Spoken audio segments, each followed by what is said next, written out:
Here at Forbes, we're launching our first ever Country Cash Kings package. That's a list where we look at the top earning acts in all of country music.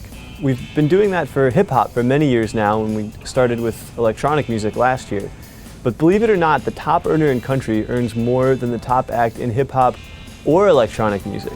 So we figured it was about time to give country its own list. At number 5, we've got CARRIE Underwood at $31 million.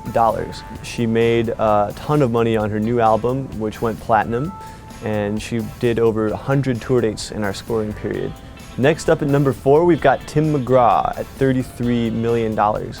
A move to Big Machine Records and a new album definitely helped his bottom line. He definitely still rakes in cash from a slew of old hits. And he's always money on the road. Next up at number 3, we've got Kenny Chesney. It's a big jump up, $53 million. He's another guy who does an album every year, does a huge summer stadium tour every year, but now he's about to join the ranks of entertainment's elite with his very own rum. It's called Blue Chair Bay, and it's distilled on the shores of Barbados. And Chesney himself picked out the flavors and all of the goodness that goes into this rum. So look for that to add more to his bottom line as time goes on.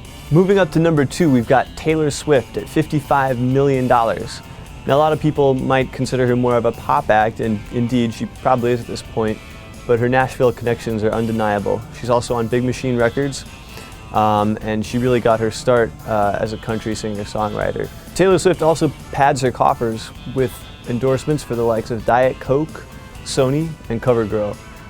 And look for her to keep climbing on that list as she continues to churn out big tours, big albums, and even more endorsements. Finally, we get to number 1 on the list. The king of country is Toby Keith at $65 million. He earned a spot on the cover of Forbes thanks to his incredible earnings this year and his diversified business empire, which includes a line of restaurants called I Love This Bar and Grill with 18 locations around the country, a mezcal line called Wild Shot, an endorsement with Ford Trucks, and a slew of other lucrative engagements, including his annual tours, albums, and singles like Red Solo Cup, which is a huge crossover hit this year. That rounds out our first annual Country Cash Kings package. Stay tuned to see who makes the list next year.